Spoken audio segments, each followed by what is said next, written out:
Cette 85e édition du comité exécutif de l'Union parlementaire africaine revêt une importance particulière dans le renforcement de la gouvernance de l'institution. Les travaux que nous entamons aujourd'hui revêtent ainsi une importance capitale. Ils nous permettront d'évaluer le chemin parcouru, de renforcer les mécanismes de gouvernance de notre organisation et de préparer ensemble les prochaines étapes de son développement. À travers ces échanges, c'est la crédibilité et l'efficacité de la coopération parlementaire africaine que nous consolidons. Cette session est jugée différente des précédentes car elle se tient dans un contexte marqué par de multiples crises. Notre session se tient dans un contexte international marqué par une accumulation de crises multiformes, sécuritaires, politiques, économiques, climatiques et même sanitaires. Jamais peut-être depuis plusieurs décennies, l'humanité n'a été confrontée simultanément à autant de facteurs d'incertitude et d'instabilité, particulièrement au Moyen-Orient, au Soudan, dans la région du Sahel et dans la région des Grands Lacs. Le contexte actuel appelle à une responsabilité accrue des institutions parlementaires au service de la paix et de la stabilité. Notre responsabilité collective est immense. L'Afrique ne peut rester spectatrice des drames qui affectent ses peuples. Nos institutions doivent être des acteurs de la paix, du dialogue et de la justice afin de bâtir un avenir fondé sur la solidarité et la stabilité.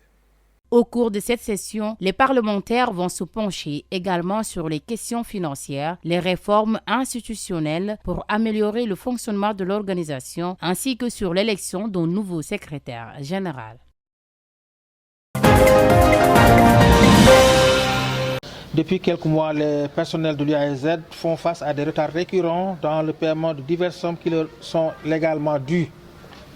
Au-delà des difficultés financières que cette situation engendre pour les personnels concernés, elle affecte gravement le fonctionnement de l'institution, compromet certaines activités pédagogiques et scientifiques et porte atteinte à l'image de l'Université Assane Seck de Ziguinchor. Le SAES-UAEZ considère que le respect des droits des travailleurs constitue un indicateur fondamental de la qualité de la gouvernance universitaire. C'est pourquoi nous appelons les autorités universitaires et les autorités de tutelle à prendre la pleine mesure de la gravité de la situation actuelle. Le temps des promesses sans échéance doit céder la place à des actes concrets, à un calendrier clair de paiement et à des solutions durables. Une université qui peine à honorer ses engagements financiers envers ses enseignants, chercheurs et ses personnels compromet inévitablement ses missions fondamentales de formation, de recherche et de service à la communauté. À terme, ce ne sont pas seulement les travailleurs qui en subissent les conséquences, mais également les étudiants, leurs familles et l'ensemble de la société sénégalaise qui investit ses espoirs dans l'enseignement supérieur public. Nous ne pouvons accepter que des anciens chercheurs, des chercheurs et des personnels qui accomplissent leur obligation avec rigueur et avec professionnalisme soient constamment contraints d'attendre le règlement de sommes qui leur sont dues. À défaut d'une régularisation complète de la situation avant le 15 juin 2026, les anciens chercheurs se réservent le droit de ne pas assurer le démarrage du deuxième semestre dans la majorité des UFR de l'université. D'autres mesures de lutte, notamment la rétention des notes, pourraient également être mises en œuvre. La F2S, par le biais de la conférence des secrétaires généraux, se réunissent ce lundi 1er afin d'évaluer la situation syndicale. Bon, le premier acte qu'on devrait poser était en rapport avec l'exécution du plan d'action qui a démarré le lundi même par le biais d'un boycott de la campagne de vaccination sur l'ensemble du territoire national, le lundi 1er jusqu'au lundi 8. Et 3 jours de grève, c'est-à-dire le mercredi, le jeudi et le vendredi, le 3, le 4 et le 5. En plus de la rétention d'informations qui est en cours. Mais aussi, lors de la réunion aussi, on a pu apprécier la situation liée à la reconduction du ministre de la Santé, Dr Ibrahima Sy, et le changement au niveau du département de la fonction publique avec l'arrivée de Dianté à la place de Olivier Boucal. Bon, pour nous, nous disons toujours, et nous l'avons toujours dit, que le président, c'est à lui que la Constitution confère les droits de nommer à toutes les fonctions, en tout cas aux postes civils ou militaires, Donc ce droit que la Constitution lui confère, nous le respectons. Donc nous prenons acte par rapport à ces changements. Mais nous n'avons pas manqué de souligner les difficultés majeures dans le cadre du management et de la gouvernance du secteur de la santé. Nous ne sommes pas les seuls à le dire. Aujourd'hui, on donne l'impression que tout marche, alors qu'il y a énormément de problèmes dans notre secteur. Parce que quand vous avez un ministre de la Santé qui refuse systématiquement de discuter avec les travailleurs et n'apporte pas de solution par rapport à nos revendications, ça pose un problème.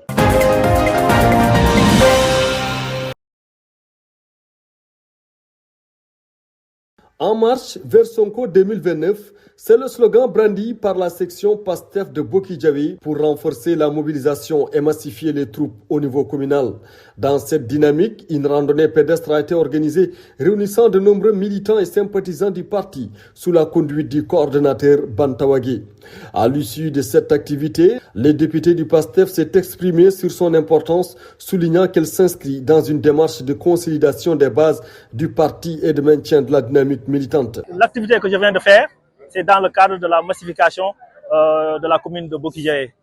Donc, en ce sens, nous avons pensé organiser une série d'activités au cours de laquelle nous allons vraiment mobiliser toute la population de la commune de Bokidjawi et les environs. Nous avons choisi la randonnée pédestre et c'est une première au niveau de la commune de Bokidjawi, à ma connaissance. Aujourd'hui, on a tenté, on a essayé et on a réussi. Vous avez la mobilisation qui est là. Militant de la première heure et fervent défenseur du leader de PASTEF depuis plusieurs années, Bantawagé s'est également prononcé sur la composition du nouveau gouvernement. Le parlementaire a insisté sur la nécessité de respecter les engagements et les orientations définies par son parti. Prêt en tant que le parti PASTEF de collaborer avec l'équipe dirigeante qui est là. Si le programme va dans le sens de l'intérêt général, dans le sens de l'intérêt du peuple sénégalais, nous sommes preneurs, nous sommes d'accord et nous travaillerons avec l'équipe, la nouvelle équipe qui va venir. L'essentiel, ce qui nous importe, quelles que soient les personnes qui sont là, c'est qu'ils respectent d'abord les engagements que le parti avait pris lors des élections passées. À quelques jours du congrès de PASTEF, le coordonnateur départemental de Matam lance un appel pour une forte mobilisation des patriotes de la région. Il invite les militants à répondre massivement à l'appel de leur leader Ousmane Sonko dans un contexte politique marqué par des interrogations autour du fonctionnement du tandem à la tête de l'État.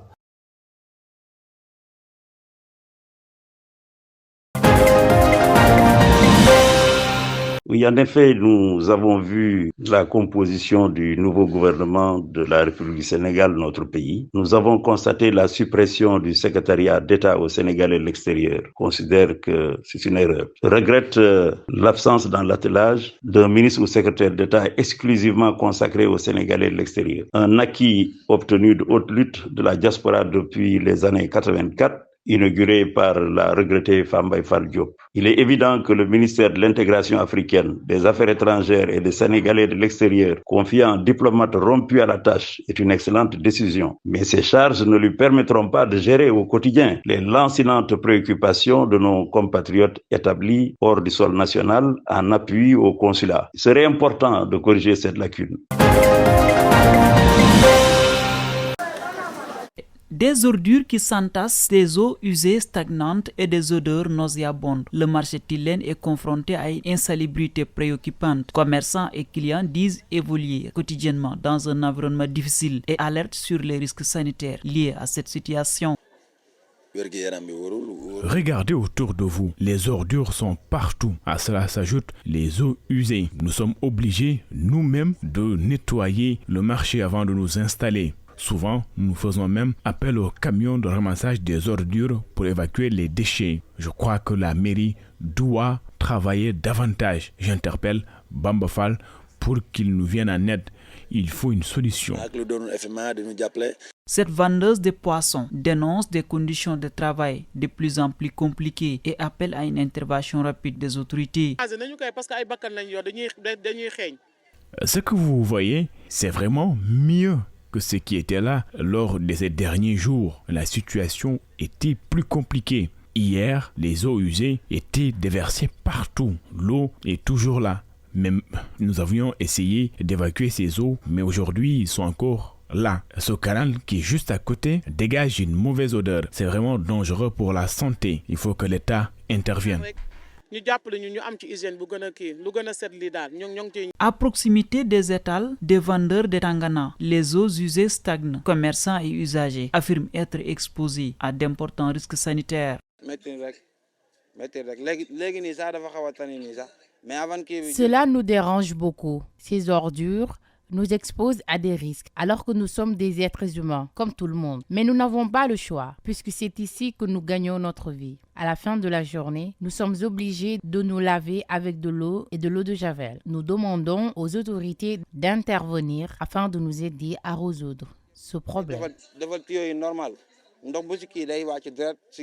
Au marché Tilène, commerçants et clients cohabitent chaque jour avec les eaux usées et les déchets. Une réalité qui inquiète les usagers, lesquels appellent les autorités à agir rapidement afin d'assainir les lieux et d'éviter tout risque pour la santé publique.